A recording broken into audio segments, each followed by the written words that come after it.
Welcome to Cantina Vizsla.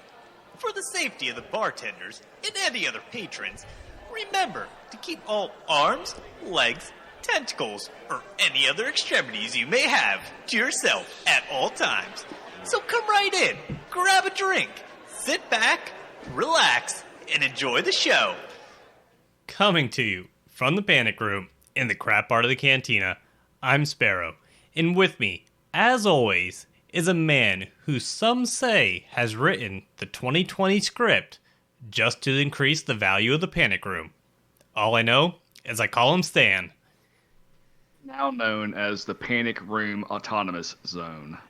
So, there you go. Autonomous Zone, Murder Hornet Free. Safe from...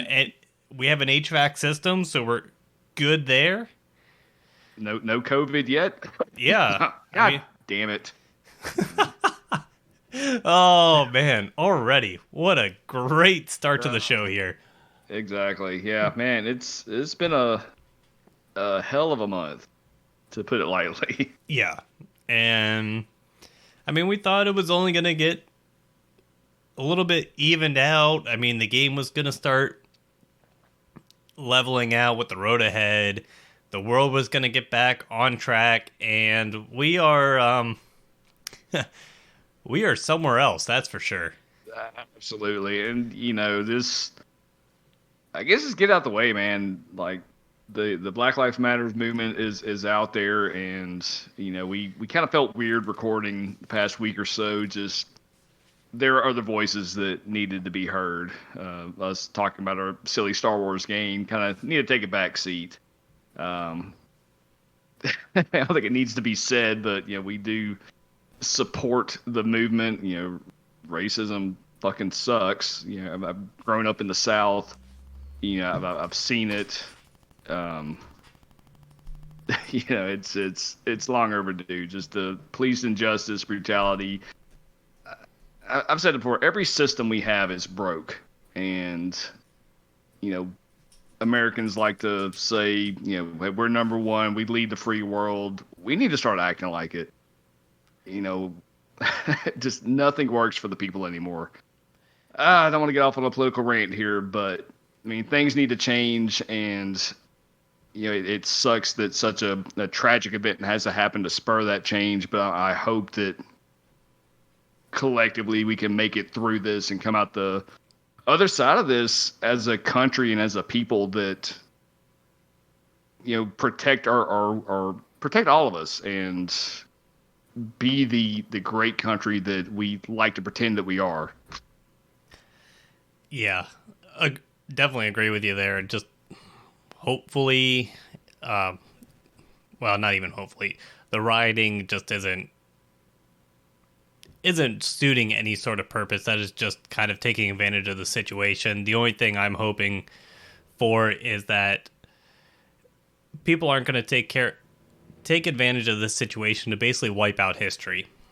Yes, a lot of the historical monuments or areas within certain cities or countries, what that person did during his life doesn't fit in with these times or is right in general, but basically trying to erase people from history also isn't right either. I'm of two minds. Like, again, I'm from the South. The Confederate flags everywhere, Confederate monuments everywhere. I say bulldoze them all down. You want to read about them in the history, you know, celebrate the history of it for whatever reason. Read a history book. Well, you have to know history. That way you don't make the same mistakes as from the past. Otherwise, you're just going to go through and keep repeating the same mistakes. Yeah, but I don't know. We don't need monuments for that. Anyway, we're going to rant here. Maybe we agree to disagree on that. Yeah.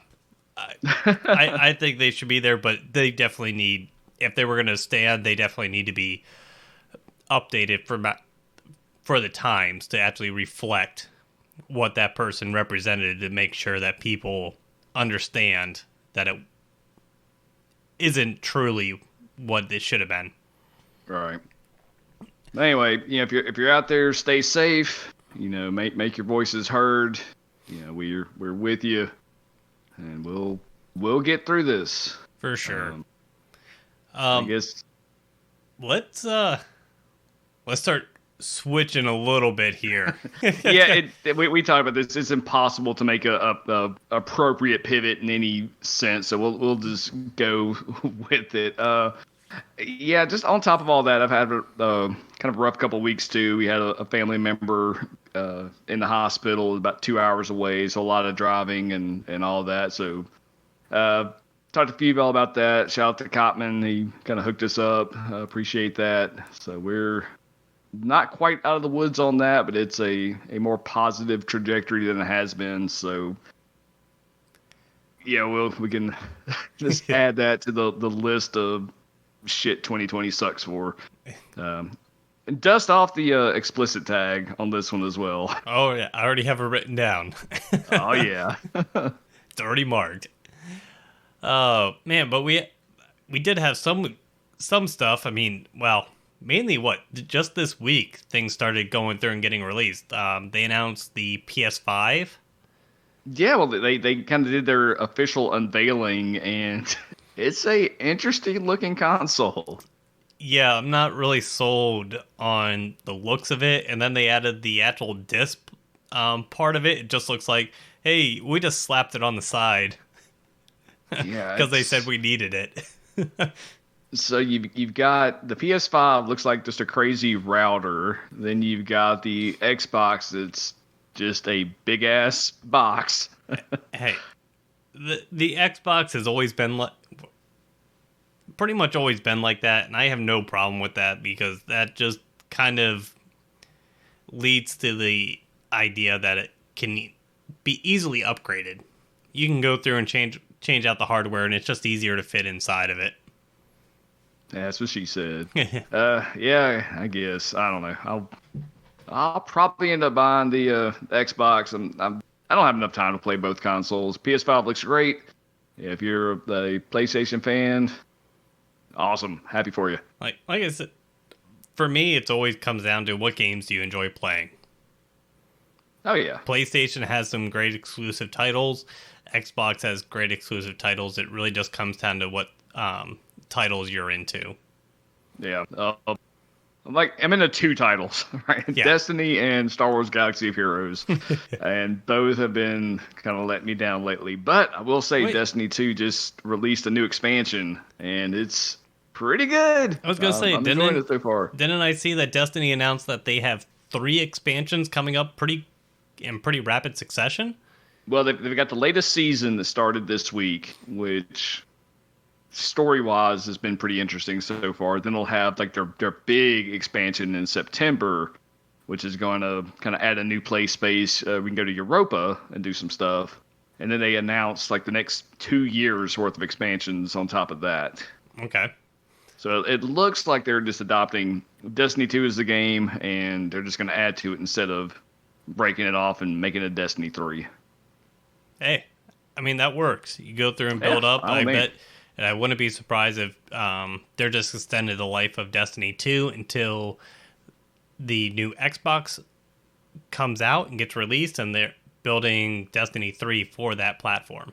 No, they've actually said that they're continuing on with the new consoles, and it will be all your progress will stay with the game. That will be cross-platform, play, all that stuff. So, very nice. Yeah, that's cool.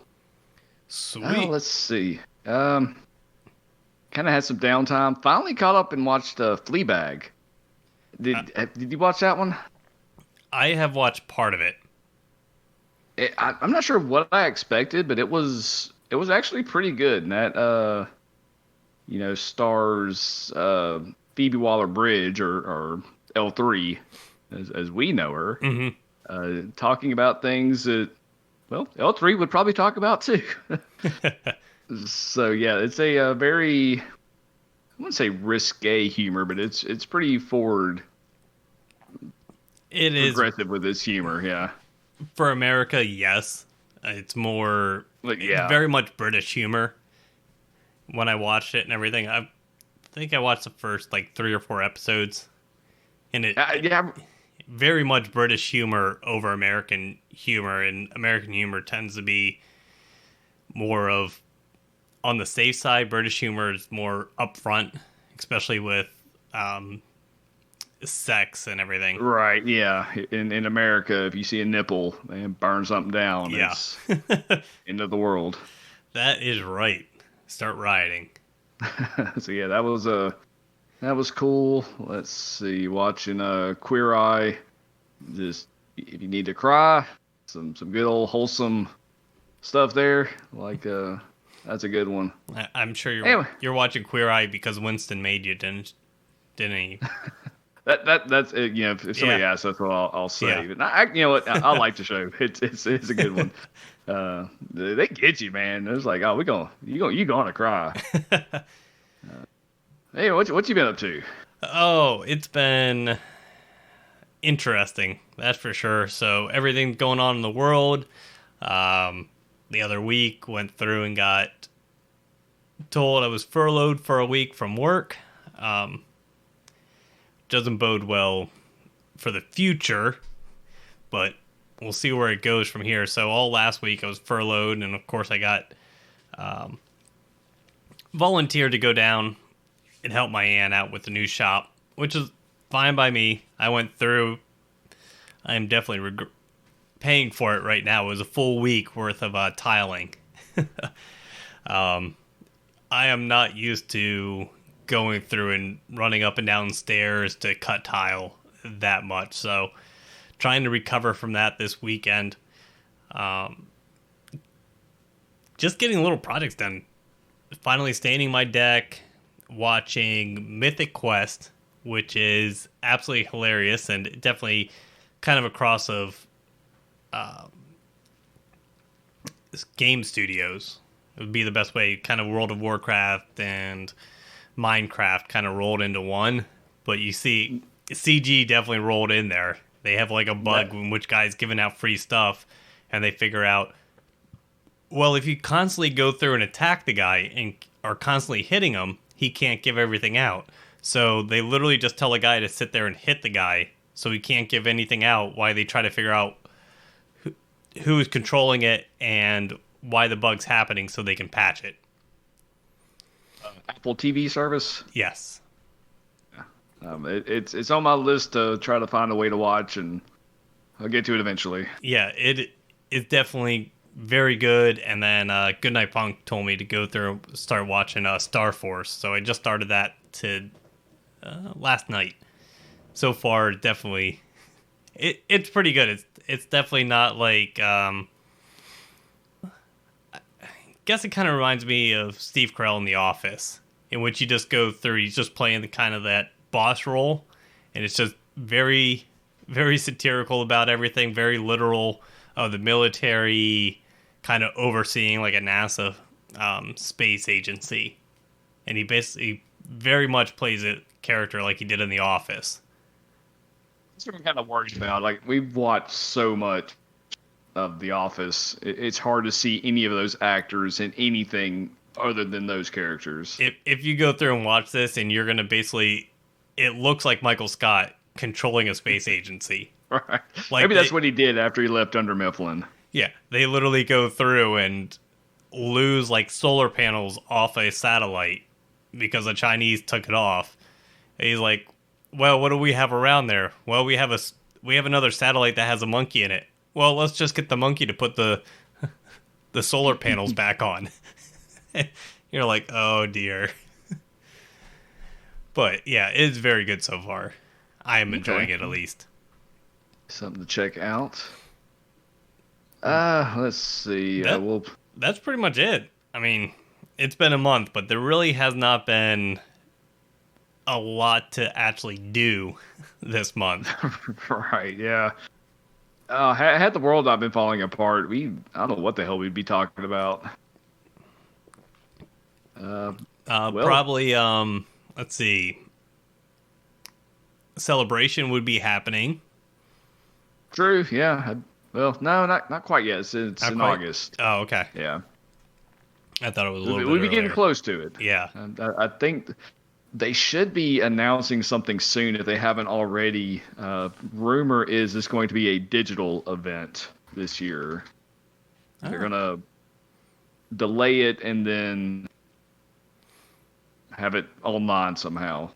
Which would probably smell a lot better, but I don't know if it's gonna pay-per-view. It's gonna be the same, yeah. Yeah. Let's get into the game. Not a lot going on not allowed to do a lot outside the game, but what have you accomplished within the game? Well, I met the Galactic Legend requirements for Kylo Ren Galactic Legend event. So I've been grinding that out, and oh man. So you're grinding out tickets already? Yeah. I've got how many shards do I have now? Jeez. Got 85 shards so far. Jeez, I'm not even collecting currency to be able to get Rey yet. I'm still trying to get Resistance Hero Finn and Poe start up. Well, it was weird. Like, getting the characters where they need to be wasn't quite as bad as I thought it would be. It went a little quicker, just being able to focus only on those characters. But now I'm in the meat of the ticket grind, and everything I said about how much it sucked when I did it for Rey still sucks now. Hey, the only difference is there's not quite as much of a time pressure as there was to go ahead and just get one of these characters knocked out. But it's just not fun. God damn, I hate grinding tickets.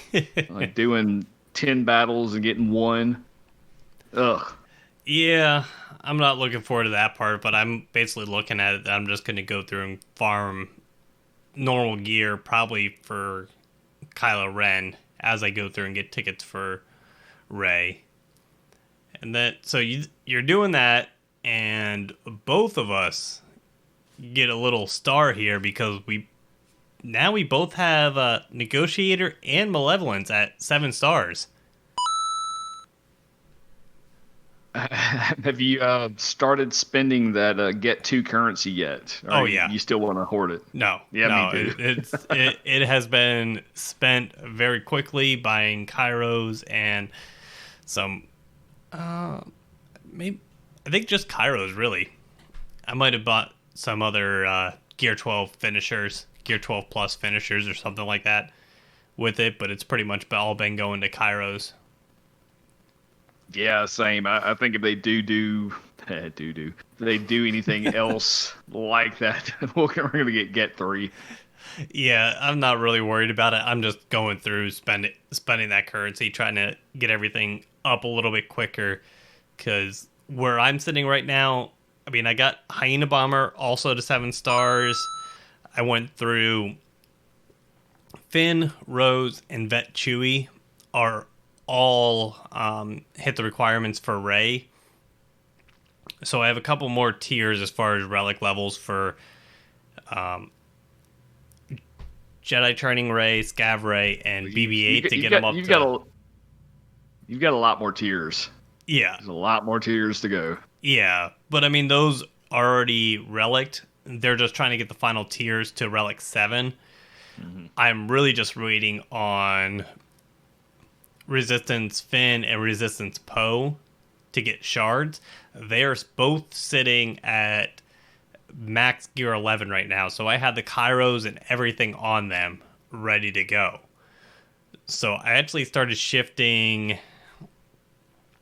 So yeah, it's pretty much a stopping point for me. Yeah.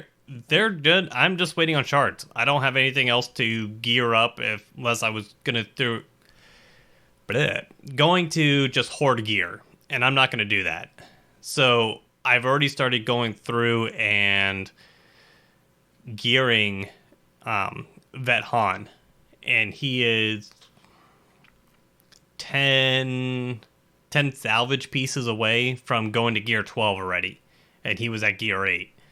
So I'm going to have both those really strong resistance teams, and I'm going to start gearing up First Order as I'm waiting on those shards.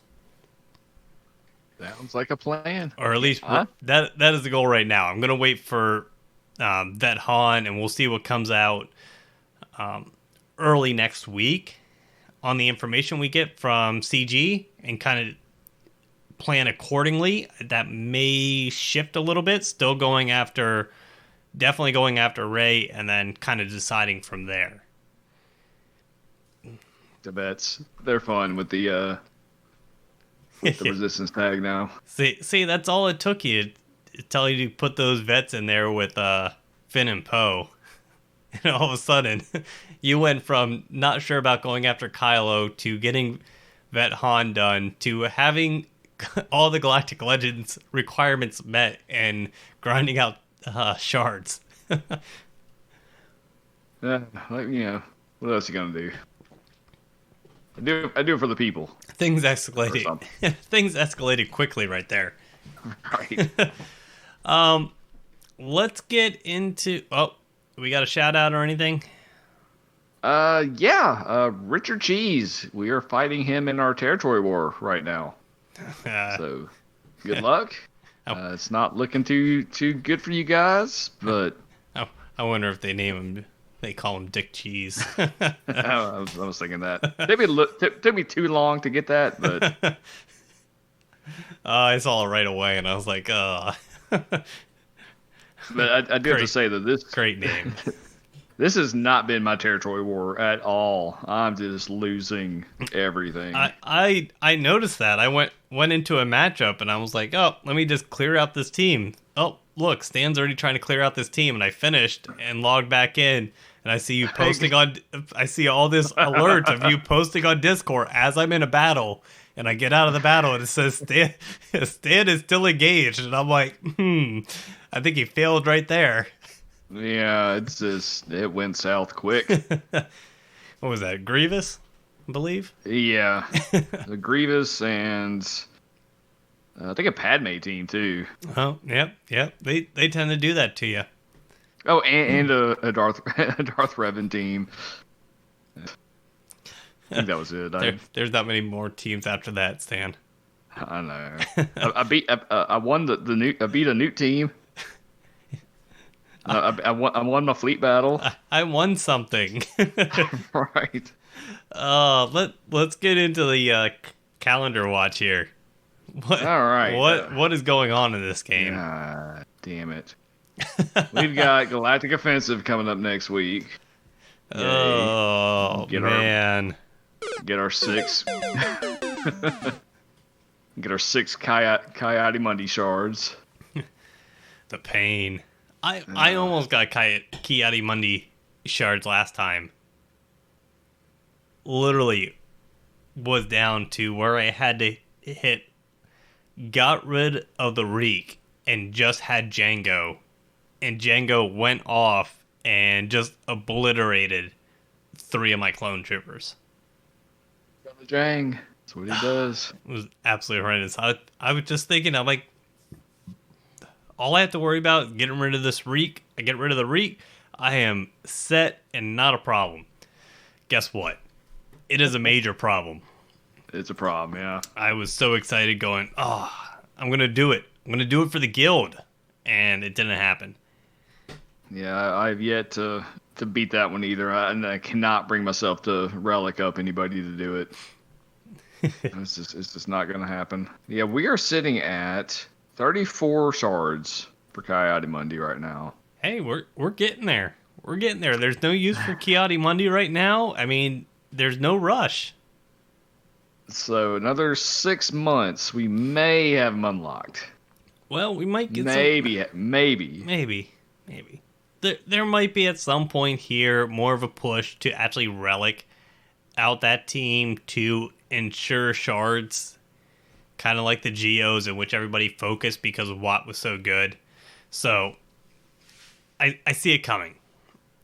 I think there's going to be a push for guilds to go through and kind of focus on that team and kind of round it out to be able to get shards. It may be coming, but right now, not worth it. So I'll take the shards as they come. So here's my problem with that. I would have to invest so much gear to get some shards to unlock this asshole character. Wait a second. So what shards are you talking about? You already have the clone. you already have the clones relicked out, right? Not super relicked out. I mean, they're as high as they need to be. 5's ARC Trooper Rex for your gas team. Where do you have them relicked out at? Let me see. Not Relic 7, I know that. Well, yeah. I mean, you can still get complete.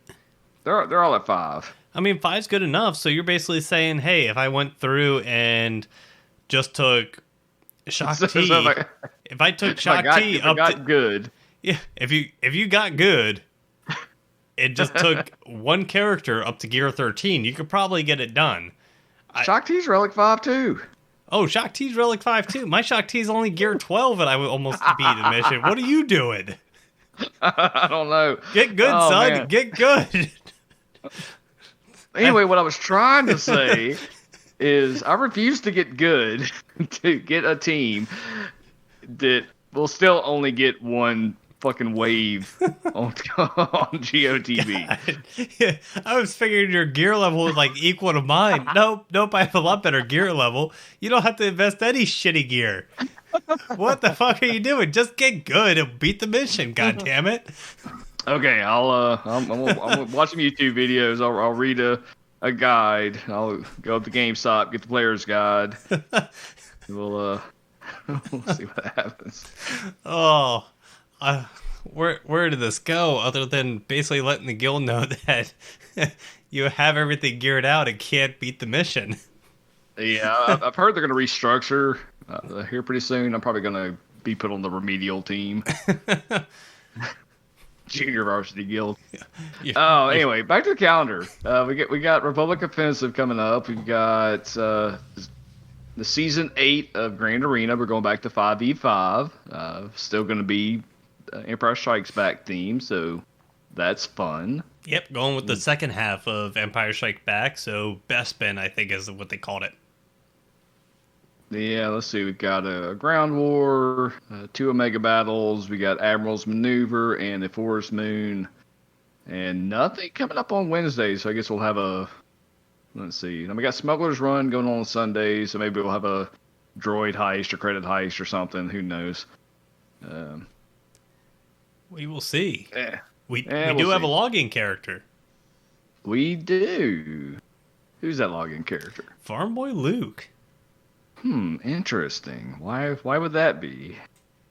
I think we might have an idea of why that might be with recent events. And all right, let me tell you, could it finally be the login character mean something again?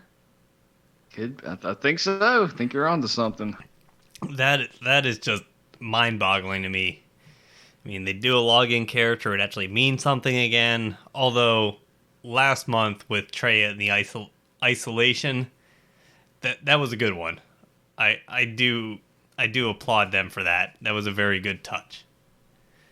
Yeah, I didn't put that together, but that is good. Yeah. Isolation. Come on. Yeah, makes sense. Makes perfect sense. Okay. Stan finally gets it a month later. Hey, you know what? I've not had mental capacity to put toward that. You don't have the mental capacity to get good enough to go 4 for 4 with Ray. This is true. I've got the mental capacity to go 0 of 4 with Ray. Maybe 1 of 4 with good RNG. Oh, man. Legend. Legend. Wait for it. Dairy. Mm-hmm. All right. What the hell happened in this game? So, in this game, CG has decided that they're going to go through and kind of try to balance out ships. Make everybody have pretty much a decent tank and be able to plug and play specific ships with a capital ship and actually have a functioning team. Amazing concept, you know. Usually you start off with when you introduce a game mode with that to begin with, but, you know, we're, 3 years down the line? We're getting there. We had the old school Wide Wing show up. So the Rebel Wide Wing show up for Home 1, and we also had the TIE Bomber show up for a Tarkin/Thrawn fleet. Both of them Galactic Chases. definitely won a bet about them being released as Galactic Chases and not a marquee.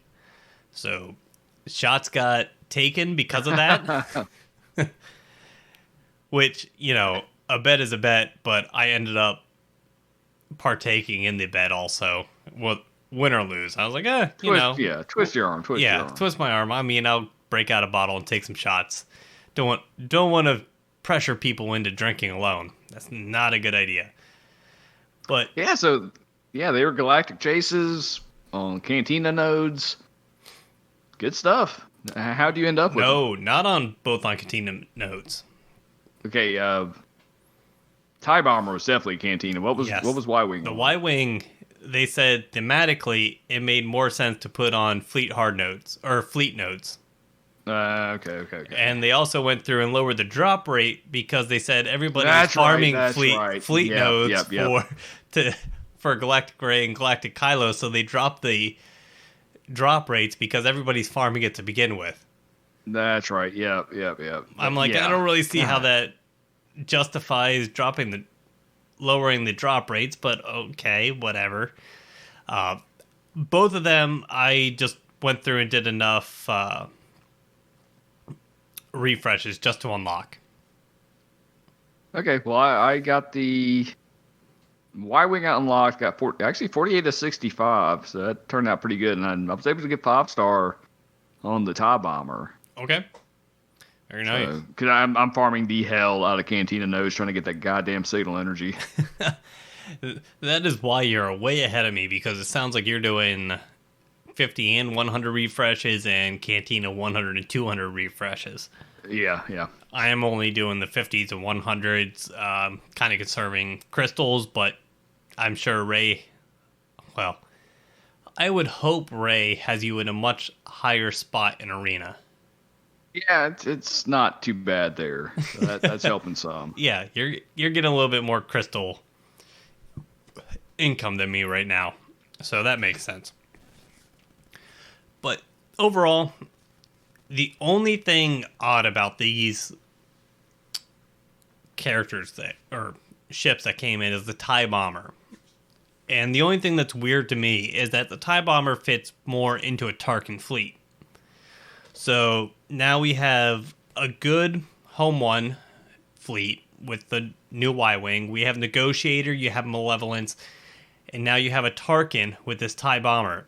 That leaves a capital ship out, which is Thrawn. Thrawn is the only legendary capital ship, and it's absolutely worthless. Yeah, Seems so cool, really dude. weird, doesn't it? Yeah. Wait, well, I don't know. I know another worthless capital ship. Well, Radis, because they don't have enough ships yet. But No. Mace. Oh, well. So worthless you forgot about him. Well, yeah, but he's a launch one. He's not a legendary capital ship. Okay. That's what seems odd. It's like going through like the regular other capital ships. I can see having some that are useless, but you go through and have a legendary event, and it's worthless.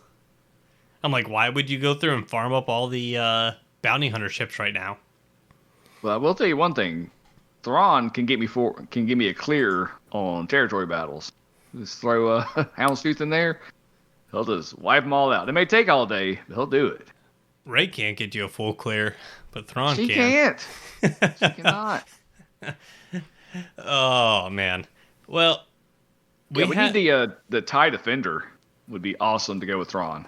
Yeah, I mean, honestly, I am hoping they release more ships to bring up Thrawn and kind of help out with different capital ships, and I'm hoping they go down the line and are releasing ships to be able to do that, and we just haven't seen it yet. And I'll be okay with it. Just right now, the perception looks weird. Yeah, we just need stuff to do with the capital ships, or ships in general. Just give us a game mode with it. Or characters in general? Yeah, that too. Yeah. We've got 8 capital ships right now, so it's 8 teams we could field. Definitely enough for a raid. Yeah, definitely enough for some sort of galactic war. Let's get something. Yeah, and right now we pretty much have actually viable teams. You have four very viable ship teams to be able to use. What's your fleet arena looking like now? Are you seeing other capital ships? No, just Malevolence and Negotiator is really all I'm seeing. And Yeah, same. pretty much what I'm doing, well, if I go through and actually compete in there enough, is I'll go through and I throw in my Malevolence fleet just to, because it's so easy just to climb with it and win on attack, and then I'll go through and flip into a Negotiator fleet. And having them both 7 stars and just be able to wipe everything out. I mean, I sit at pretty much 30. I don't really move out of there. Get some crystals, move on. Yeah, my top 50, it's all Negotiator and Malevolence. Yeah, I don't have anything outside of that. It's definitely top 50, and I dropped down to, what did I drop down to? 150? I don't even know if I dropped down that far. 100. And to be able to get some of the quests and everything done for Grand Arena 3v3, in which you had to go through and not have a reinforcement. Basically, I just dropped down to anything that had a 5-star Negotiator and went through with my Malevolence and just wiped them out just to get the feat done, and then moved back up into the top 30 and stayed there. So, I mean, but I didn't see any home one or anything or 1 or 2 home ones when I was down around 100. Just hanging out in territory war. Yeah. So you're having issues with Rey. CG also decided there was an issue with Supreme Leader Kylo Ren. So he's getting smoked by just Anakin, just hanging out. Yeah, Anakin just went in. Grandpappy just putting the smack down on him. he went through and just took in a couple clones, and then he's like, he took rid of those clones. I got upset. I'm going to wipe you out. So, yeah, CG adjusted his kit, gave him him and pretty much all dark side, a very big buff when paired with him. So he is very much arena viable now. That's good. I mean, it takes so much to get these characters. They need to be top notch. Yeah. Yes, but now you go through and you have a character. You have Rey, who's good in the arena, good in Territory Wars, Grand Arena. Okay. Basically anything PvP she's good at. But now you have Supreme Leader Kylo Ren, who's now good against PvP, but also can solo every single raid, and every PvE content is basically just like a simpleton to him. Yeah, it's definitely the better investment now. Yeah, and changing it, 2.5 months down the line, just it kind of leaves a bitter taste in at least in my mouth, because I went through and went after Rey because I looked at it and was like, all right, you have raids and PvE, and then you have PvP.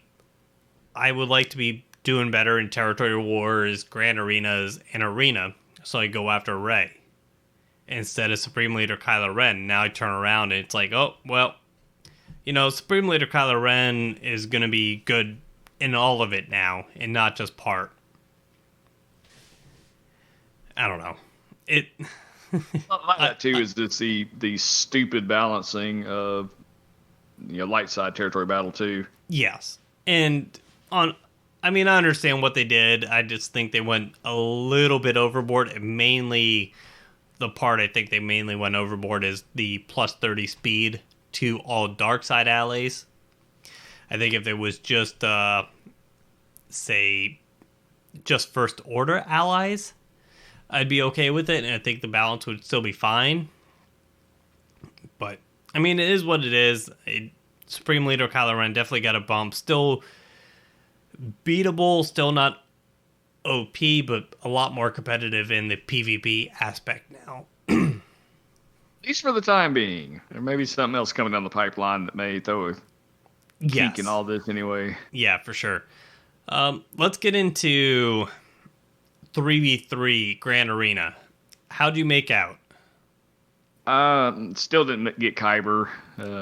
Did okay. Did a little bit better than I would. The matchmaking, if you don't have a Galactic Legend and you get matched up with somebody that does, I mean, you're done. Yeah, I haven't really had a issue with that. I actually got Kyber after one battle of the last round. So going into the last week, all I had to do was basically get a full clear, and I got Kyber. I was top 1,500. I think it was like 1,200 or something like that at the end of as far as points go, which really didn't mean anything with feats and everything. But hey, I got Kyber again. That's two for two, clearing. Just really my strategy is just making sure I go through, place a decent defense, making sure I hold enough for offense and be able to get a full clear. If I win, I win. If I don't, I don't. Did you run up against any Galactic Legends or? No. Believe it or not, no. I don't Wow. know where my top 80 GP stands, in which I do not. But yeah, I do not run into anything. I think part of it is a lot of the and I think it's something weird with the way I have my count laid out with my top 80 GP, because the vast majority of the players I go up against are 800,000 to 1,000,000 GP less than me. So I'm at 5.8 right now. A lot of them are right around that. They might be up, well, I guess a little bit less than that, 500. So they're between 5.3 and 4.8 usually. One or two of them may be up closer to my GP. But that's it. So I don't know if it's something where they're struggling because I have a lot of characters that are gear 12 that actually have some Zetas that are outside my top 80 that I can put on defense and still make a viable, decently strong defensive team. And I don't know if that's what's helping me or what it is, but hey, it works for me. And, well, I guess I did run into one Galactic Legend, but they used it on offense, so I didn't really see it on defense, luckily. Okay, well, I'm ready to get back to back to 5v5. Yeah, like I said, it's the matchmaking as far as going through. I think it's just something the way I have my GP laid out, in which I'm getting a little bit more favorable matchups right now, which might change immediately as soon as I get a Galactic Legend. This whole thing may be up in the air here in a few weeks. Yeah, I am sure. And they had CG had a very weird stay and play double fleet challenges. It was like one day of double drops. I was like, what the hell is that? Well, thanks, bud. Yeah, thanks. It really didn't do anything for me at all. And same way with them having 8 hard node attempts. It was like, hey, you got that for what, 2 weeks, and moving on from there. And I'm like, okay, it kind of helped me out. Not really. Did nothing for me. I had already farmed all my characters, so man, I think it's great for people still farming. But well, that and it's like going through. It's like I went through and used it, but I had a feeling it wasn't going to last that long, and I'm not going to use double refreshes or double hard node attempts to farm all the characters I need, because then I have no energy and I can't gear anybody. Right. So I just used it to go through and did 8 and 8. That way I was actually getting a little bit more shards to help progress, but I still had energy to farm gear, is the way I used it. Yeah. Oh, another thing about these double drops, and Muerte's brought this up in chat. They ended it right before refresh. So I am a civilized person, so I save my challenge attempts to after refresh, so it counts toward the guild event. So I lost my double drop on my Zetas, and the math is up in the air. It's some fuzzy math. I'm saying like 20 carb salvage, but it's probably not that much, but that's what I'm sticking with in my brain. Yeah, weird time zone refresh and update. That was definitely the case. Yeah, I mean, it would have screwed somebody somewhere on the planet, so it was just my turn. And to be perfectly honest with you, I've got 220 something Zetas right now, so another one or two wouldn't hurt. Yeah, I had the 6 saved up for Ray, and I've been basically spending up anything above that as I get them for both First Order and Resistance to be able to go through and have those teams completely maxed Zeta'd out. Yeah. Well, I've got my 6 ready for Kylo, and I've got 5 that will probably go toward... I had planned to put it on a Mandalorian team, but now I'm feeling not you're quite sure. Be very Jedi focused. Maybe Jedi or Rebel. Yeah. We'll see. But before we get there, we had something else come up Sunday night, Monday, this week. Yes. You may saw have this, heard right? of it. Yeah. And I want to get into this before we get into... I do think there's some positives when they went through and said the road ahead was under construction and they delayed it until this month. Looking at that post, I see a lot of positives in there, but what they did, yeah. Go ahead. Arnold, famous YouTuber Arnold, his main account that he used to make videos was banned because it was not his account. It was a whale who had, I guess, retired from the game. It was definitely a Kraken account. It was not just a whale. It was a definitely Kraken account. Yeah, it was a Kraken account. It was not Arnold's account. It was not a test account. It was somebody else's. Done with the game and passed it on to him so he could continue to make videos. This is against terms of service, and so this account was banned. Now the community has not taken to this kindly. There's been a lot more other stuff coming out as well. Talking about cheaters and CG negotiating with them instead of banning them, and just trying to kind of deflect from the main topic. And I don't know, but the community is on fire. Well, okay, so was Arnold against the terms of service? Yes, technically he was with this account. But also, basically the spirit of that terms of service is to prevent anybody from stealing an account. So if someone went through, say the original owner of that account wanted it back, and Arnold refused, that they would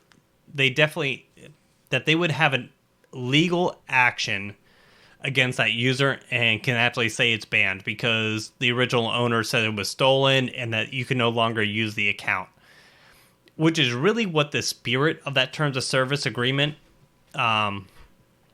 is based for that non-sharing, and basically try to prevent anybody from selling accounts is what the spirit of that. Yeah, they want to make sure there's not a secondary market out there for accounts so they can sell a new player the full value of a mature account. Correct. So going through and giving an account for them to use and do videos, where technically it is against the terms of service, it is not within the spirit of the terms of service. Arnold went through and pointed out, well, if you're going to ban me for using an account like that based on that account sharing terms of service agreement, you technically need to go after every single one of these guys that are going through and getting paid buku amount of money. It is absolutely ridiculous on how much money they charge to go in and remod your accounts. A lot of people pay for that. Every single one of those persons, technically under the terms of service, that had someone go into their account and remod would be against the terms of service that they used against Arnold and should be banned. If you look at the letter of the law and from what they said, which they won't do. I know they won't do it. Which, this is why it kind of gets in a gray area in which it looks like they're targeting. Yes, Arnold went through and pointed it out to CG because of a glitch in the system that caused them to look into it. But if you're going to use that terms of service logic, you need to ban a lot of people. You need to ban all the modders in the game that go in and actually mod, because they log into the accounts and they post everywhere, so you know exactly what their gamer IDs are. You need to ban them. That eliminates pretty much every YouTuber. The modding services. A good portion of large guilds that get remodded. So it's a slippery slope as far as it gets there. And that's the terms of service of what they're accusing Arnold of.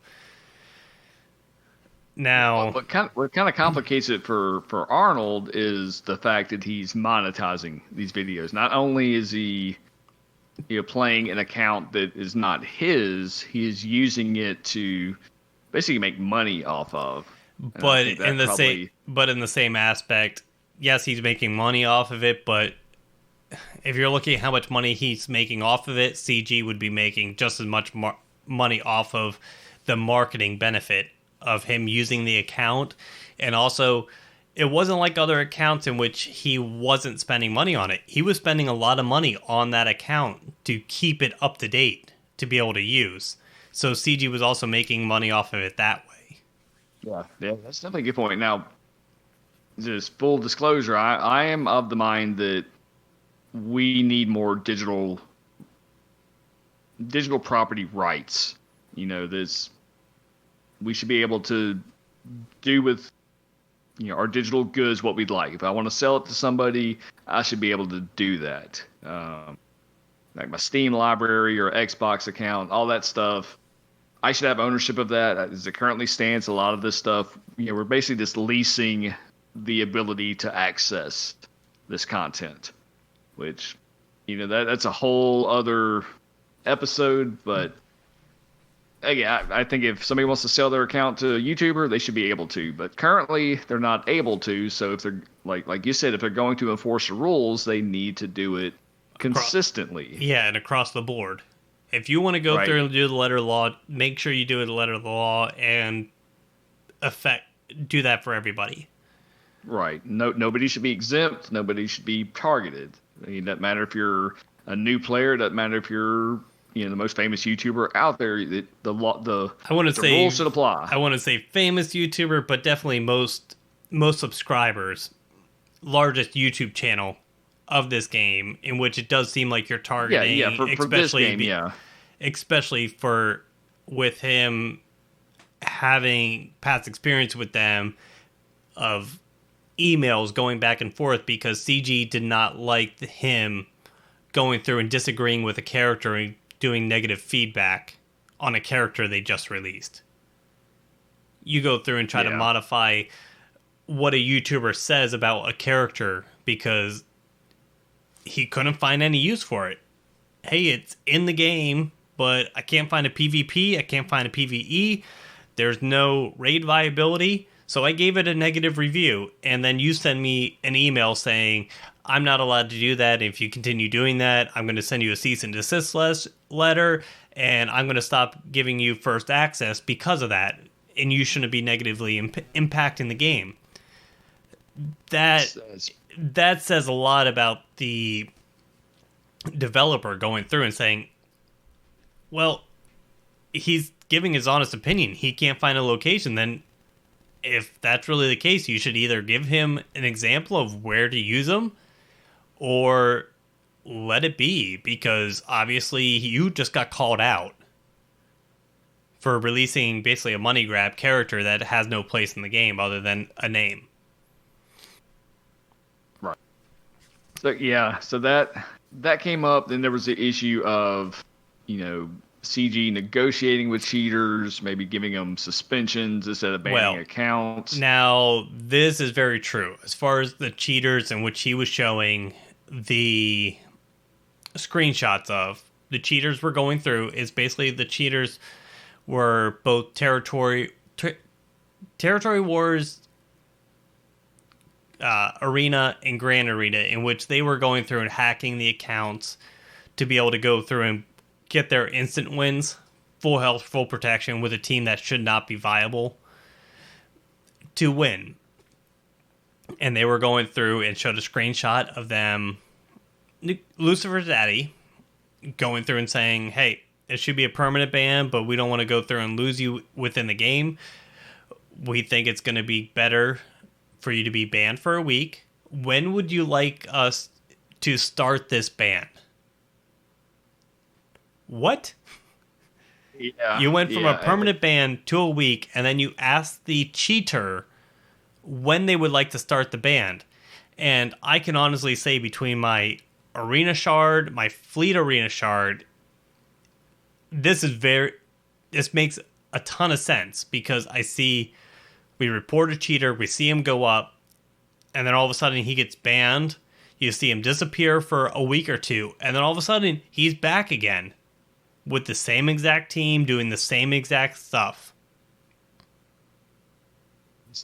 At that level, that needs to be a ban. Because quote unquote cheating across the board, it's a wide variety. I mean, there's things from game bug exploits. We saw the 3v3 team that got people auto banned. Well, that was also proved that it really wasn't the case, because people went in that weekend and went up against that team, and they did not get banned automatically. That seemed more like a glitch in CG's algorithm, in which it was a manual ban, but it flagged a whole bunch of accounts that went up against that team, and they got banned right away just because of a manual.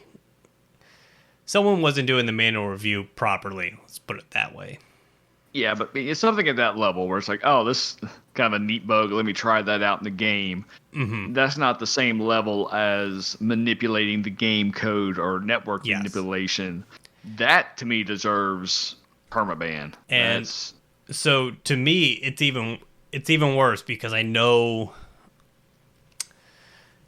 I forget whether it was on a YouTube channel, but I know I have seen conversations in different Discord channels in some of my chats that I've been in on when this was a big deal with the cheap crystals, the Chinese crystals, in which they would go through, log into the account, and hack crystals. And some of the players that went through and got suspensions for that.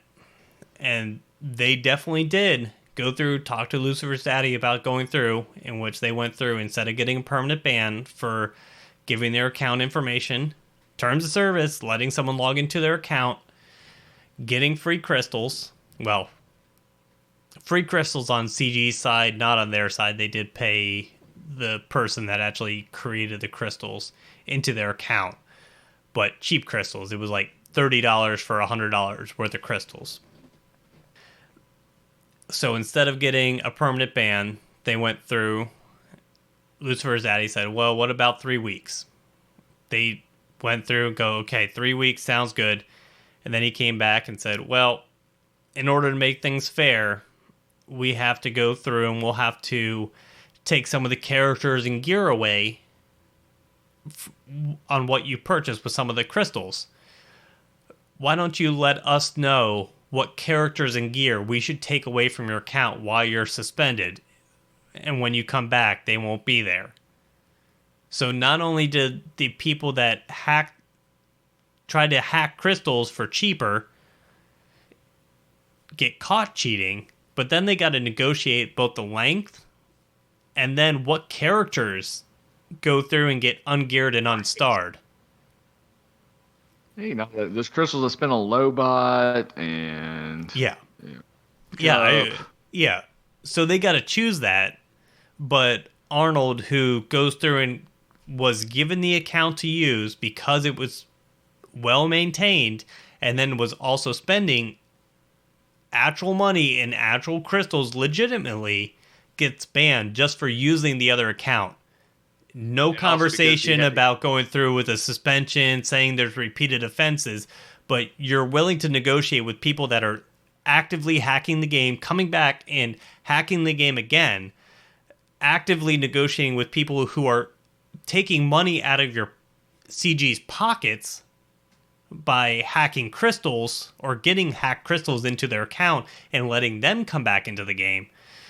That's where there's a huge double standard, and looks like they're targeting a content creator, not only targeting a content creator, but also actively pointing out their contradiction, and that they're willing to go through and just try to keep numbers and active players within their game, no matter what they're doing in the game itself. On top of that, he needed the account because the test accounts went away. Yes, which goes through into a whole other can of worms, because that all started with them going through and doing the meme review, in which it's a lot of fun. It was the community going through and joking around, making fun both at them and at CG's expense. And CG went through and sent an email with a cease and desist letter saying you aren't allowed to disparage the company like that, and you have to go through and immediately remove it. And Arnold, luckily having enough of a background to go through and ask for the contract with his signature, that way he can figure out what his recourse was on that cease and desist letter, and then CG not responding back at all. That just looks like a bully move of them trying to get what they want and dictate the narrative of how their game is portrayed at all costs. Especially when you go through and see some of the other stuff that they did. I know they did it with Urs and Cubs fan Han, as far as trying to prevent them from covering Marvel Strike Force when that got first released, in which they made promises, and doesn't seem like they had any intention of keeping those promises other than having these content creators solely focused on Galaxy of Heroes. So just a lack of confidence in your game. If you stand behind your product, good or bad, you'll be able to take it and bounce back from whatever negative stuff comes out there, learn from it, and make your next content better. I don't. Some of it's confidence, but some of it I honestly think is arrogance, thinking they can get away with it and nothing's going to happen. I think they banned Arnold's account because they did not believe anything would happen to it. They figured he would go through and make a video and nothing would happen of it. I don't think he envisioned that, or CG envisioned that a YouTube channel like Eckhart's Ladder would pick it up, that has 660,000 subscribers that are all legitimate potential player base of the game. They had another Star Wars gaming channel. I don't even know if it was a Star Wars gaming channel. I think it was just a gaming channel in general, in which he was going through and actively working on a video to kind of go through and highlight the manipulative nature of microtransactions in mobile games, and how CG basically epitomizes it to the top level on how bad it is, both their pricing structure, the way they treat content creators, and everything.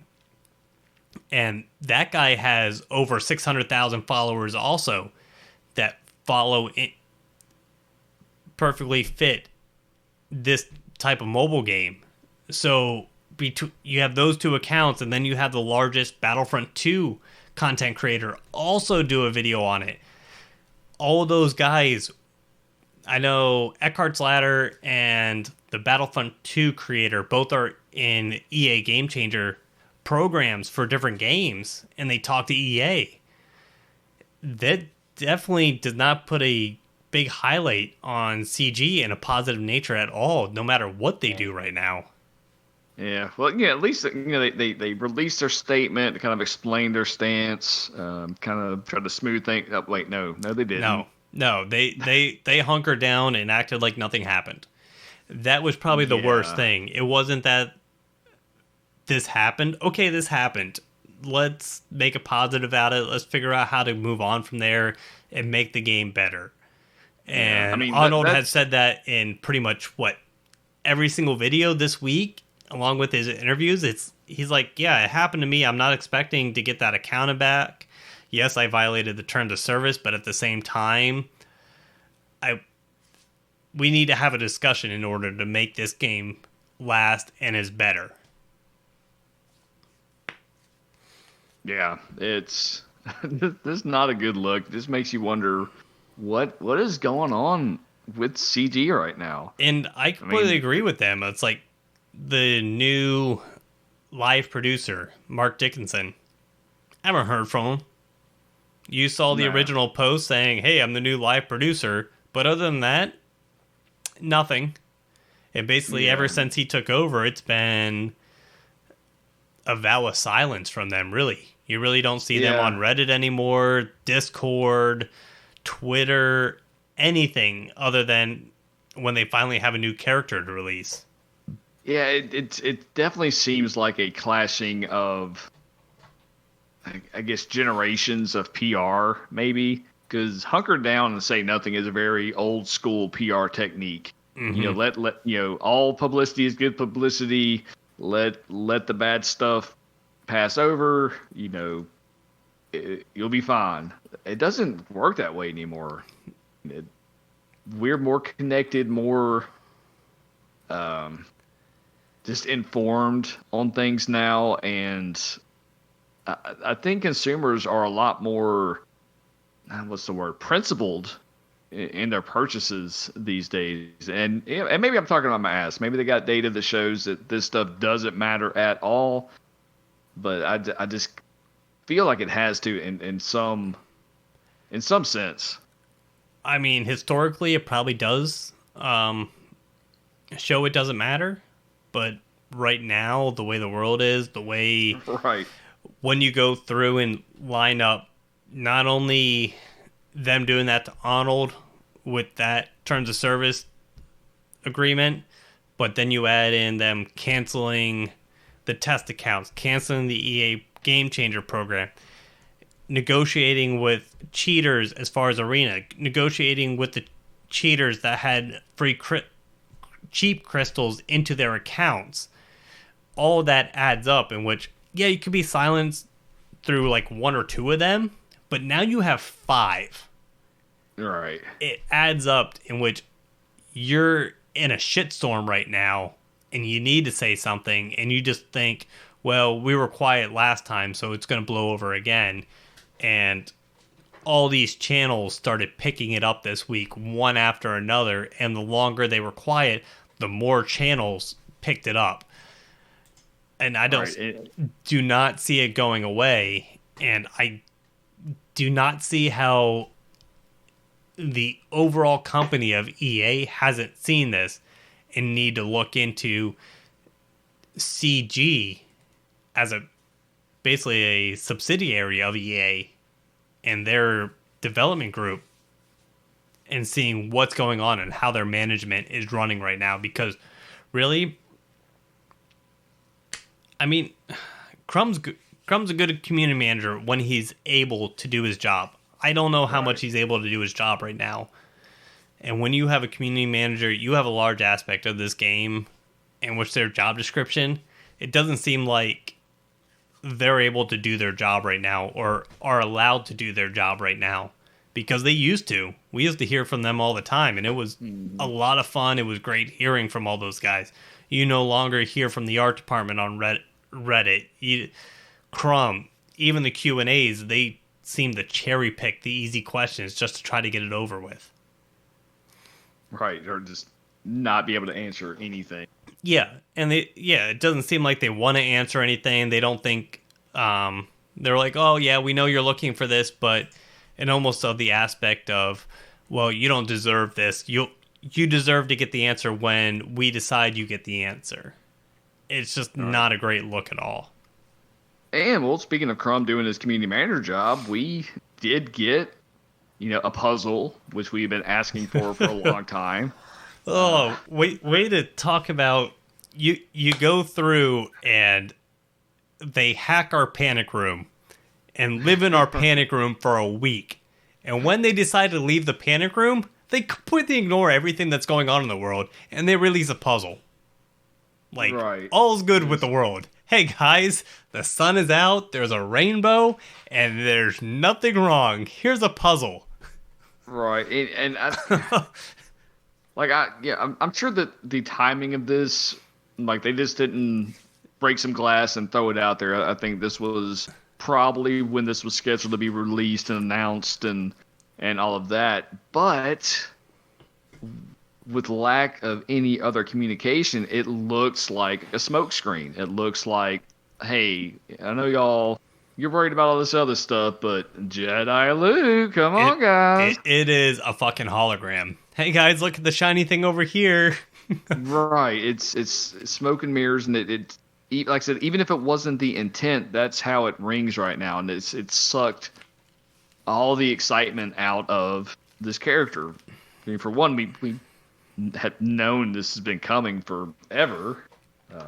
Well, that, and it's on part of it also is like going through, it's like, oh, well, this has been planned for weeks, so we had to go through and do that. Well, the road ahead was planned for months, and you delayed that. So I don't understand why this couldn't be delayed because of what else is going on within the community. Right, or just put out a statement saying, hey, we're working on the specifics. We understand that there are concerns right now. We are working out the specifics of how we're going to address that, but be assured, we will understand the frustration. And we'll have a statement next week regarding this situation. Yeah. Like that's nothing. That says, like, hey, that's proof of life at least. Yeah. I don't know. That'd been infinitely better. I completely agree there. But going over the puzzle, they did have a puzzle. Basically, the first part of the puzzle gave them a link to a game update. The game update led them to a kind of, what was it? Just a maze that ended up going through when you shaded everything in, and then be a Rebellion logo, which gave them a image of Luke and Vader on the Death Star with some braille above the Emperor's head, which eventually led to a separate link with a Jedi Luke trailer, in which it goes through and actually said a hero's time has come. Yeah, it's I actually wrote this down. It starts off on Hoth. Like, you see the Hoth landscape, then this shows an interior of Echo Base, then it goes to Dagobah, then it goes to Bespin, then, like you said, it says a hero's time has come, then it goes to the Return of the Jedi throne room, where you hear Vader, then you see Luke, he ignites his lightsaber. There you go. So, my first impressions when I saw that, because everybody else was freaking out, Galactic Legends, Galactic Legend, Galactic Legends. No, it is not a Galactic Legend event. They specifically said a Galactic Legend event would come in pairs. So right now, Luke is the only character they've talked about, only thing they've done. It only seems like that's the only thing they're focused on. So right there, debunks Galactic Legend. Not it. Yeah, I kind of agree there. Simply, well, they could do Vader, I guess. I don't know what they would call him. I think they would have mentioned. Luke. I think they would have went through and kind of mentioned both of them, or showed like images a little bit more. Basically, all the Vader stuff. They only showed like partial of him. He wasn't really in the foreground of anything. And they also showed the Rebellion logo. Right. So yeah, I kind of think, there's speculation that this will be a reward for a new event. I don't think so. I'm leaning. It could be. I would be nice, but I'm leaning toward a hero's journey, specifically because of the different backgrounds they showed. Kind of going through Empire Strikes Back to Return of the Jedi, a journey, if you will, and it says a hero's time has come, not a legend's time has come. They're very particular about their wording with these. That was my first impression, that it was going to be a hero's journey event. If it's a hero's journey event, it is 5 characters at 7 stars. You'll probably need some sort of gear on them to be able to complete the event to get the character. Okay, I mean, it's bad, but it's not terrible, and all the new characters have been very much aligned with Resistance and First Order, so really, and the Mandalorian. So I mean, I'm kind of set up with them other than gear, so okay, cool. As far as I did put it out there that it possibly be a new game mode. And that mainly comes from, which we kind of skipped over on their Road Ahead construction delay post, that's saying that they're been very much been looking into the fact that everything in the game currently is handcrafted, it's one-off, and it doesn't really allow them to build content. But at the same time, they said they've been working on that to be able to go through and implement new tools, new technologies to be able to upgrade the handling of that, to improve memory, to improve performance, client stability, and cinematics in the game, which leads me to believe that they're working on, I'm so hoping they're working on kind of a whole thing with like Marvel Strike Force, in which you have different game modes that are all set up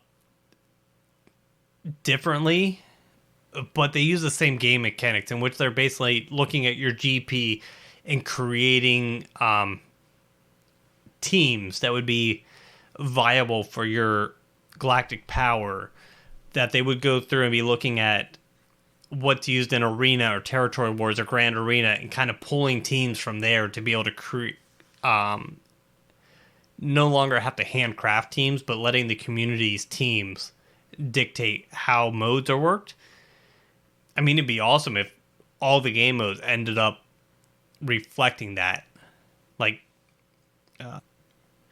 you go through and all the, like, Galactic War ends up being into that game mode, in which is throwing out pre-created content, and then basically creating a Marvel Strike Force raid, in which it's a tiered ladder of a whole bunch of 5v5 battles, both ships and characters, to be able to create an end to get Jedi Luke shards. But it could update the whole game that way. It could update light side and dark side territory battles, or not light side, dark side, hard, just regular, I want to say hard nodes, but like normal and hard nodes. Same way with ships. Galactic War, add a new game mode in which it pre-populates like that. You can add a raid, or a new raid system that has tiers like that to be able to implement that. So I see a lot of benefits of that. The cinematics that they're talking about could very well be like Marvel Strike Force 2, in which, depending on what characters you have in the team, some of them interact with each other as they do moves to attack. It's more of a visual thing, but hey, I'll take it. Hopefully. What was that? Yeah, I mean, that's definitely exciting and needed, and anything they do, it has to impact pretty much every aspect of the game. I mean, Star Wars just in general is at a point where they can't rely on a steady stream of new characters that people are going to get excited about, with the exception of the Mandalorian. You know, and obviously everybody has their favorites out there that they'd like to see in the game, but just broad strokes. Stan, stop it. Doc Afra and the Murder Bots. Yeah, I mean, there's always number one in my book. I don't care what you say. They are a grade A character that deserves a Galactic Legend event. Okay. Sure, we'll give you that. But beyond that, there's not a whole lot of room left for characters in the game. So they really need to focus on a way of using the... What are we up to now? Like 150 something characters? I do not believe we're close to that. I don't think we're at that level yet. I think it's at 138. No, it's got to be more than that. I'm logging in here because I know exactly. Oh, yeah. Whew. You are right. Wow. 188. Okay, so that was even lowballing it. Yeah. Yeah, 100 and... Because I'm looking at how many characters I have unlocked currently. I have 185 characters unlocked. I do not have Rey, Kylo, or Ki-Adi-Mundi, so 188. Okay, so we're looking at 188 characters in the game, and right now, maybe 30 of them are, top-end viable characters, and the rest are just collecting dust. So they need to find a way to kind of bring them into the game and give us something to do with them. And 30's even pushing it. Yeah, I mean, that's looking at setting defenses for full territory battles, territory wars, all that fun stuff. Because I'm looking at it, if you had Rey and Kylo, that's your arena, that's Galactic War, that's raids, that's territory wars. All you need is those two squads, and you'd be able to go through. So that's 10 characters. 10 characters, you could do everything in the game and not need anybody else. So we're running kind of long, so I'm going to save my what the hell's wrong with this game rant for next episode. The world. But basically, yeah, I mean, literally every aspect of this game needs... We will go into more details, but basically, not even you have a big ass list here. Holy shit! This is every mode in the game. Yeah, and every mode in the game sucks right now, with the exception of maybe Arena. If you have Rey, you're doing okay there, but everything else is stale, useless, outdated. I don't even think you need to go. Basically, going through, to me, the biggest problem within the game is that, say today, I did everything in 15 minutes and I'm done. Right. There's nowhere for me to use the characters. So you want me to buy the Mandalorian, you want me to buy this upcoming Jedi Luke. Okay, where am I going to use them at? Oh. You can put them on defense or offense on a Galactic or Territory War or Grand Arena once or twice a month. Well, is that worth $200, $300? No. Let's use this example here.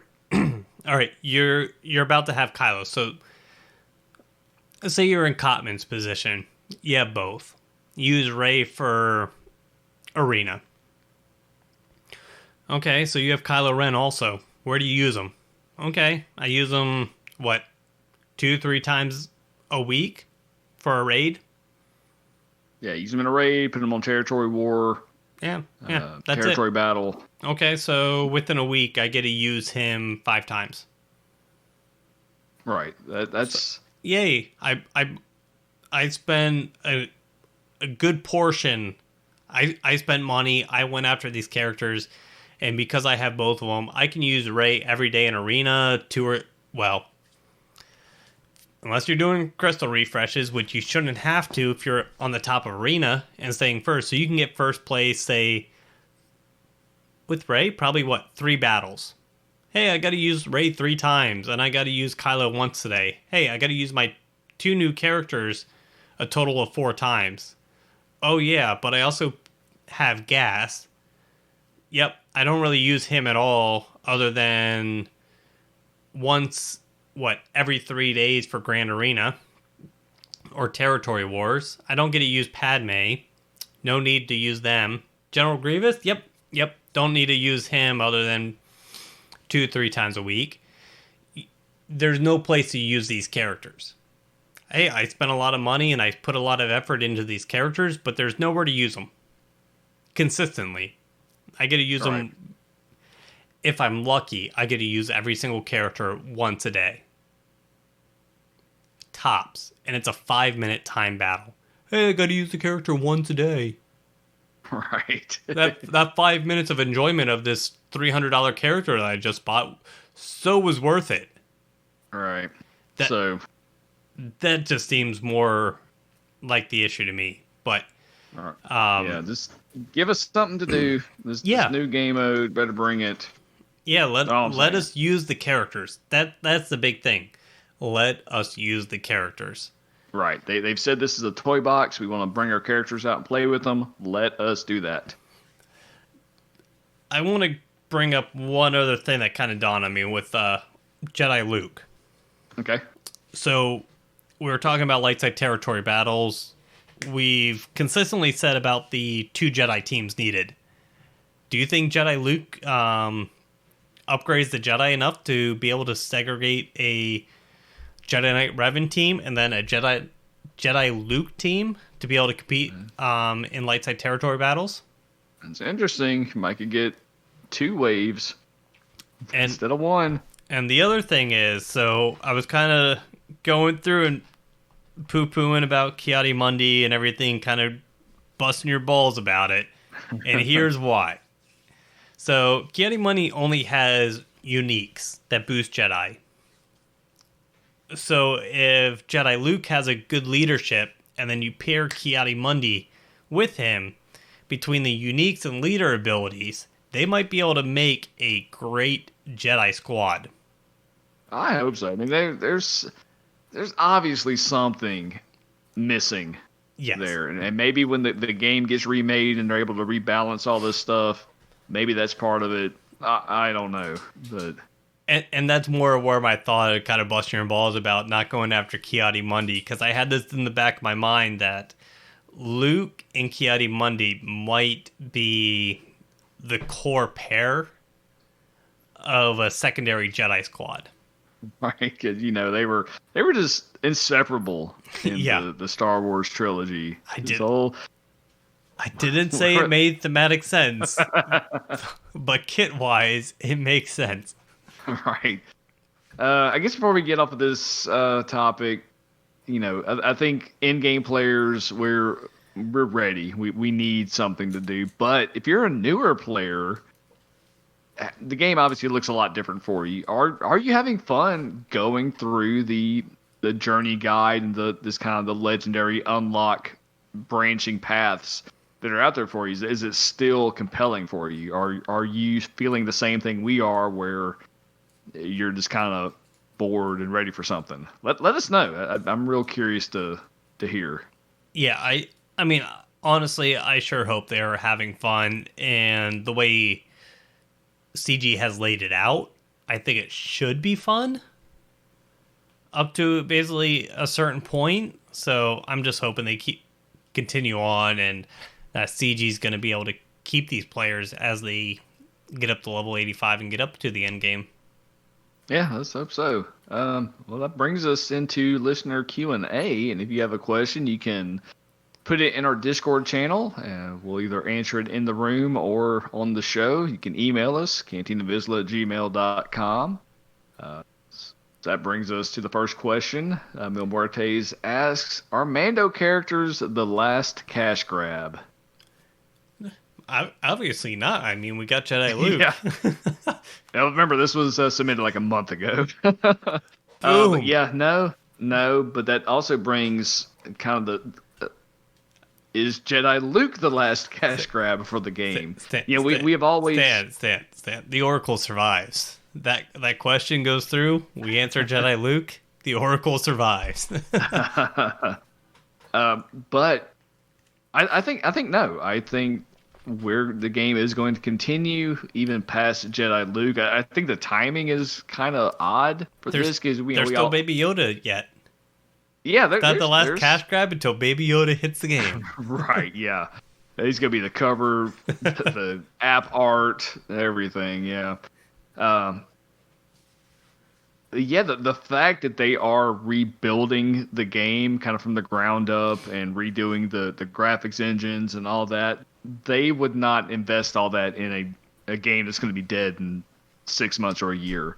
So Well, that is encouraging.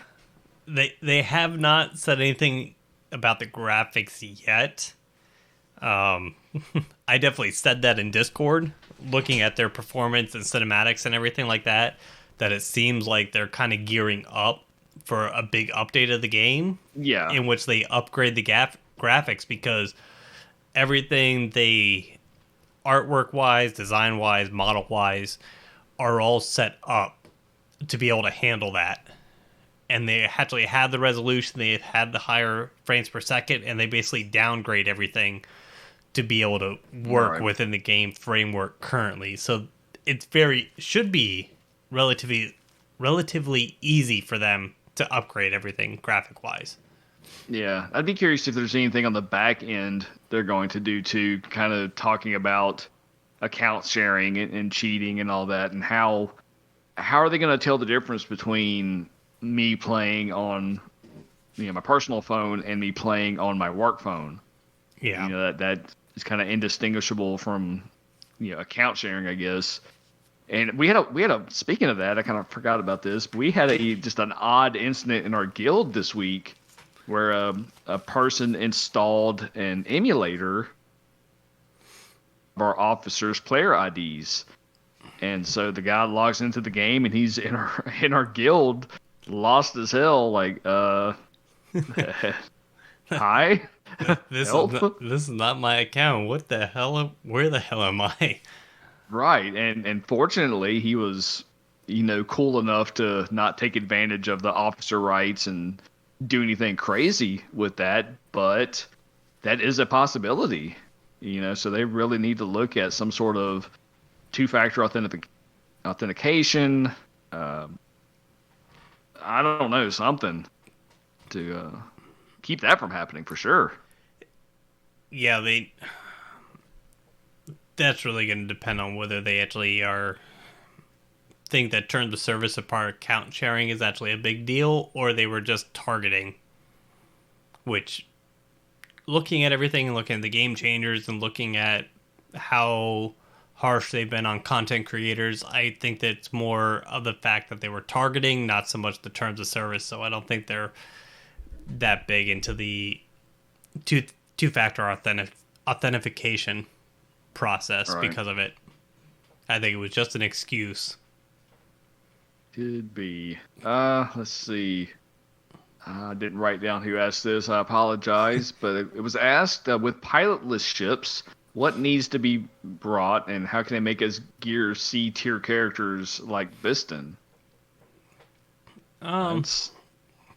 Galactic Legends. Relic up those useless characters. Well, yeah, that's how they would do it, but also I think going through upgrading either the capital ships or just kind of going through and boosting up the stats a little bit of ships with pilots. I think it's going to take a while to go through and have enough pilotless ships in which you go through and have the progression, just like characters where you have marquee characters, you have heroes or legendary characters, hero's journey characters, galactic legend characters. I think ships should be laid out like that also, and where you have pilotless ships, which are good baseline characters that are going to go through, help out fleets, and as you move up, character or ships that require one character should have boosted stats, and each progression should be a better and better ship. Yeah. And also, they need to quit releasing pointless characters. Nobody got time for that no more. I think they can release. Not. Okay. Yeah. I'm thinking of pointless characters of being like no name characters, but you're probably meaning as far as like their kits actually don't fit into the game currently. Yeah. Yeah. That I do agree with. I would be all about having a pointless character name, like a generic stormtrooper or like say a scout trooper or something like that, but their kit fits a role to create a team. Like if they released a Razor Crest, I would have no problem gearing up Cara Dune to be a pilot for that. And and right now the Razor Crest would be a very good ship right now, because the bounty hunters should be a fleet. We need to figure out a capital ship to put them underneath, but all the bounty hunter ships together, I mean, we have 4 right now. Razor Crest would be 5. I mean, that's pretty much a full fleet. That would be amazing to go through and have a bounty hunter fleet team. Have that one ship that got blown up at the end of that one episode. Make that the capital ship. Then you have to gear up Sons of Anarchy guy. Yeah. And there you go. Yeah, so I mean, there's ways to do that. You don't have to go through and have a name, but as long as the characters have a fit within a team, I think they deserve to be in the game. All right. That was all the questions we had. Like I said, if you have one, just let us know. We're kind of running long. We're going to try to wrap this up. Marquee Watch, we had the, speaking of the Mandalorian characters, they did hit shipments. So we got another 6 weeks to go for the hit free-to-play. We got the Rebel Y-Wing and TIE Bomber. Hit the, we'll call it Marquee, but it was the Galactic Chase into May and 1st of June. So a little while to go for the hit shipments. We talked about who all we're bumping and grinding. I'm working on First Order. We're doing Resistance. I kind of Resistance right now. I'm pretty much done Resistance. I'm really just waiting on some shards right now. Yeah. Gear, like I said, I'm right now doing Vet Han, and I'm going to get him up to the required relic level. And then I'm going to see where the Jedi loot post leaves us. Okay, possibly the road ahead. I don't know if the road ahead is going to be tied into the Jedi loot post also. But I'll figure out if I can get Rey and then start gearing up for Jedi Luke. I can justify that and then wait on Kylo. But like I said, I'll figure out what's going on next week. According to CG, as long as they stick to that schedule and not push it out to August. Yeah, I'm hoping the 15th we get some news. I mean, we should have this posted. So if our powers continue, we should get a huge news update as soon as this goes live or soon after. I don't know if you saw it. Crumb did say that. They said the 15th? Crumb said on Monday that they would have more information as far as Jedi Luke goes. Starting on Monday after the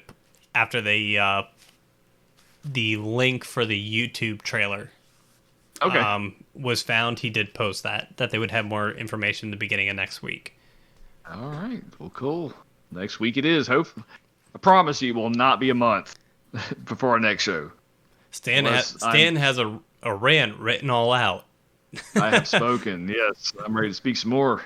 Well, I say that, hey, life has a way of just rubbing its ass across your carpet. He may run out of Michelob Ultras and not be able to record.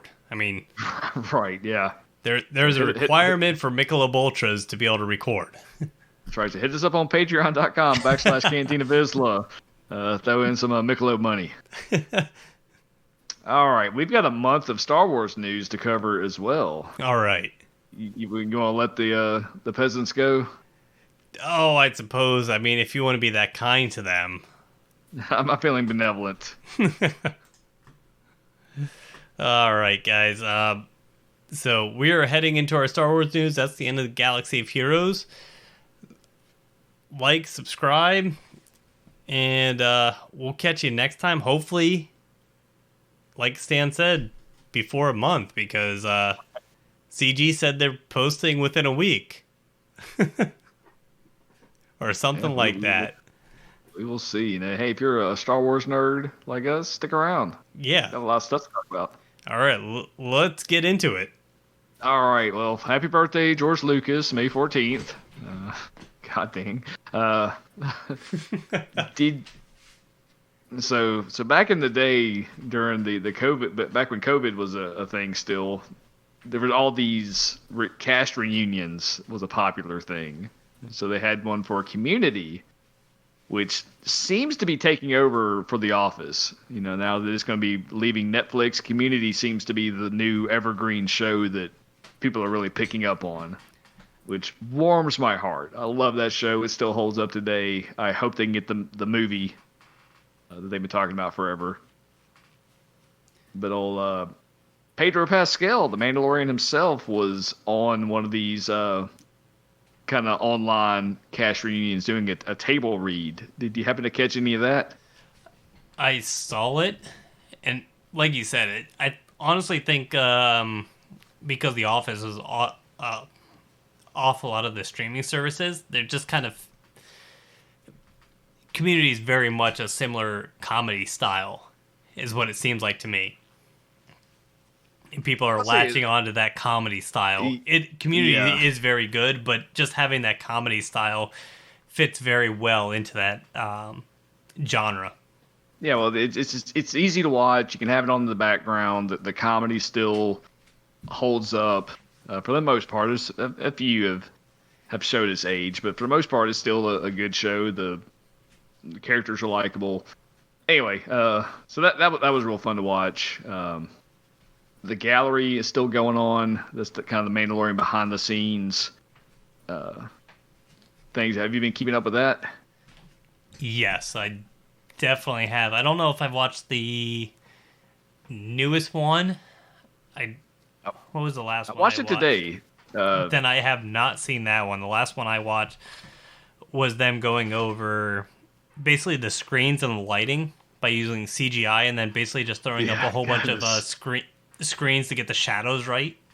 That is so cool. That's amazing. Yeah. Yeah, the score one was actually pretty cool.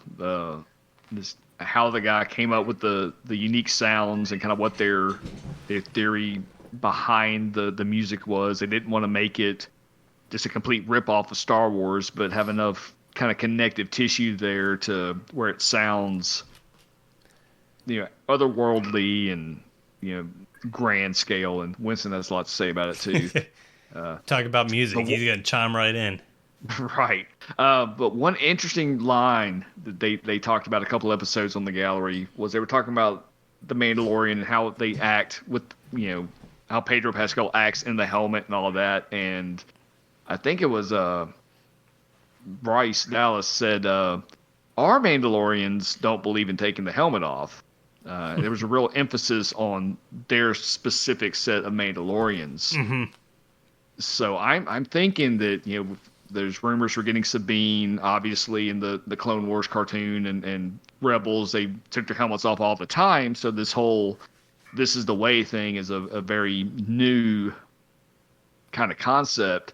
So I think we're going to see kind of those fragments of the Mandalorian culture more in season 2, and I'm really interested in seeing that. Yeah, going through with the whole gallery and everything just seems really interesting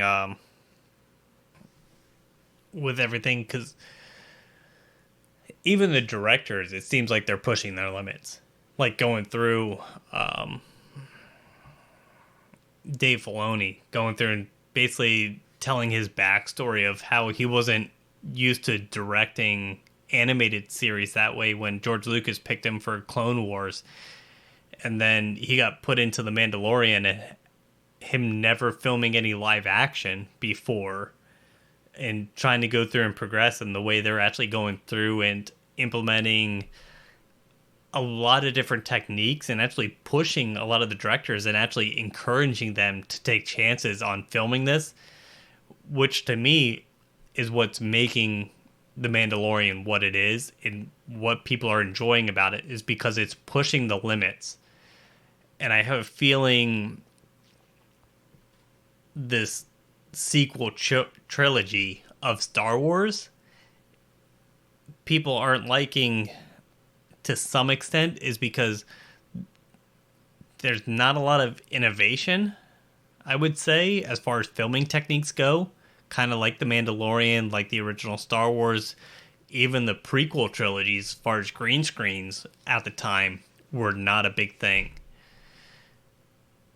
Yeah, it did seem very safe, and Filoni had an interesting thing to say in this last gallery too about Star Wars and the music, and he says that Star Wars is so beloved, it's almost a hindrance.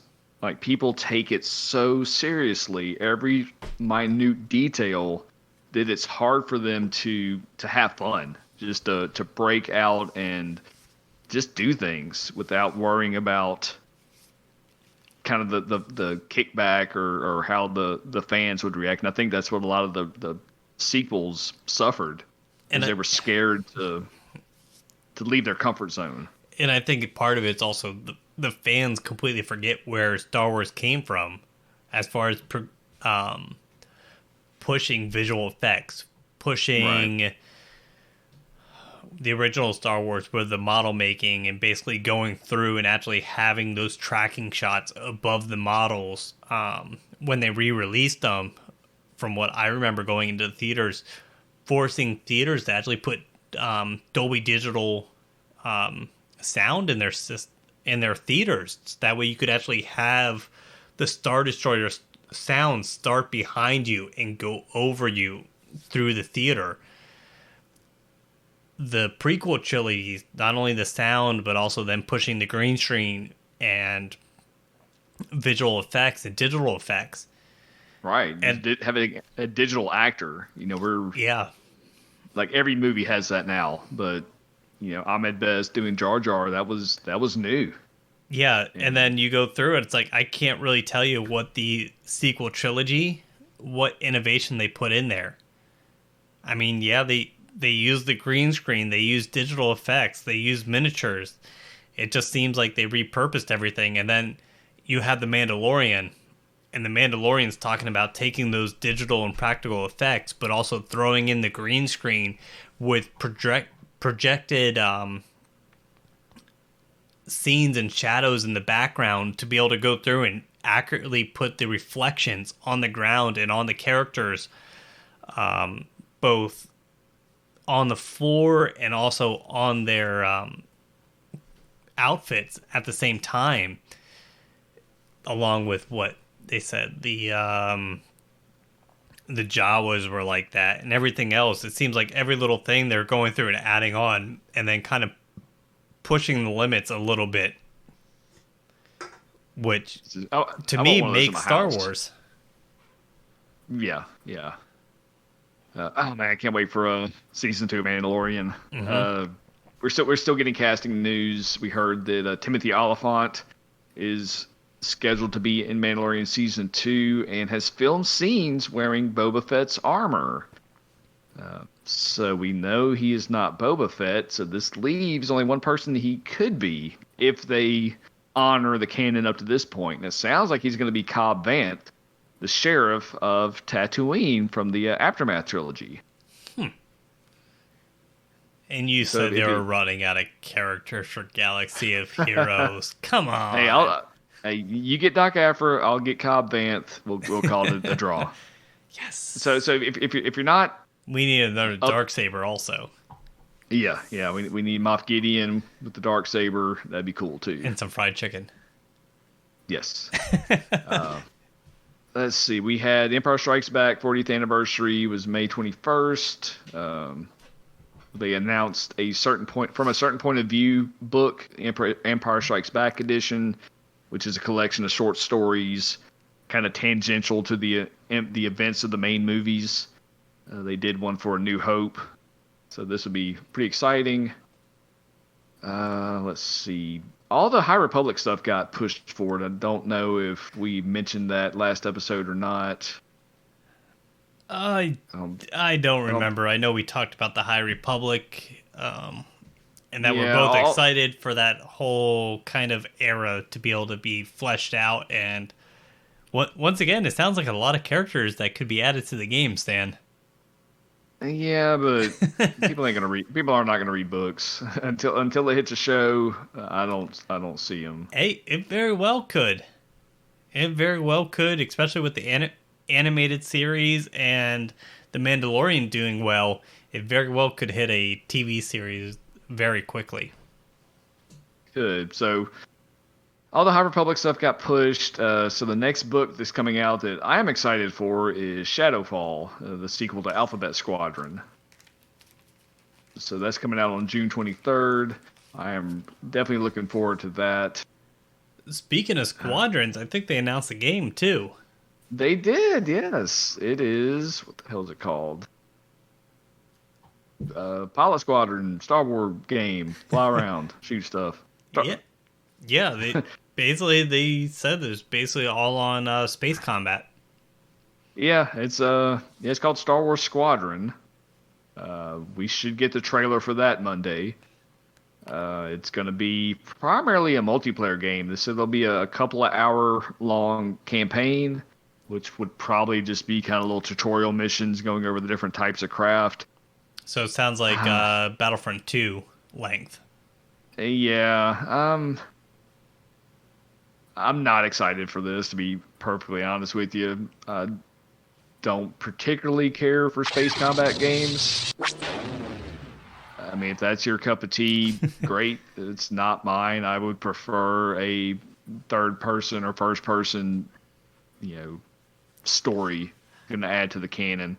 I'm still waiting for the what the hell am I waiting for? KOTOR to be re-released, remastered and re-released. There's still a lot of KOTOR stuff coming out with the toys, just out of the blue.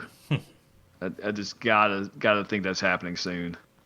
Yeah, that'd be nice if they updated the game mechanics, because basically all they would have to do is take the Mass Effect game engine and then reskin it. Yeah, it's basically all they would have to do. Make it a very, very good, solid game. Yeah, but mostly I'd be most excited that it would be canon now as a new release in the new thing. Yeah, so. That too. I mean, hell, there's a lot of things they can go through as far as adding to the Star Wars universe that they have a basis for right now. I believe Doc Aphra and the Murderbots are into canon now with comics. Oh yeah, they're definitely canon now. Yeah, the new comic. Get them into the game. But yeah, the rumor for the KOTOR thing is they're looking to integrate elements from the first two games in order to bring certain things into current Star Wars canon. So yeah, they're looking excited.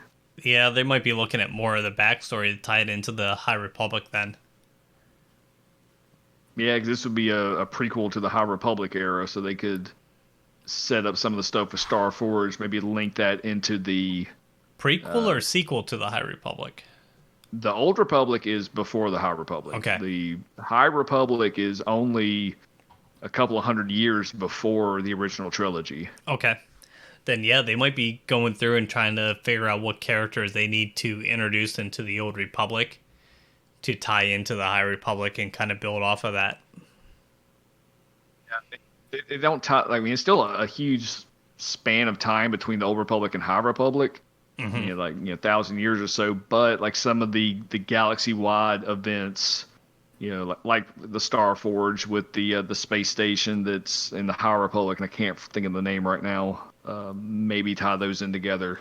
Mm-hmm. So yeah, definitely plenty. I could see why they're holding off to try to tie in the two to make it to work together. That's for sure.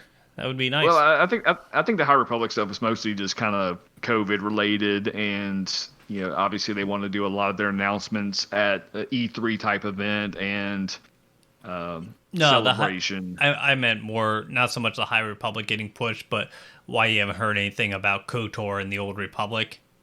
Yeah, I think that's going to be it. Because they're waiting on the High Republic stuff to kind of flesh out a little bit more to be able to figure out what they need to incorporate into it.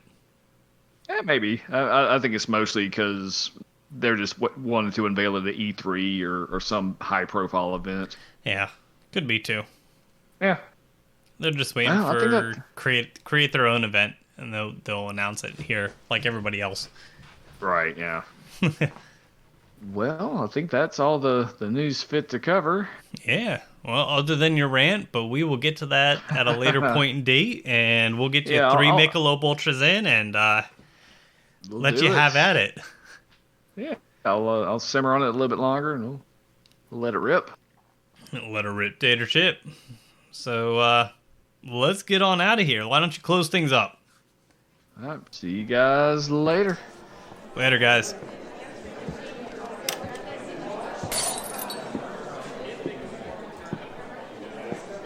As you are exiting the cantina, we would like to say thanks for stopping by, and we hope to see you out on the hollow table soon.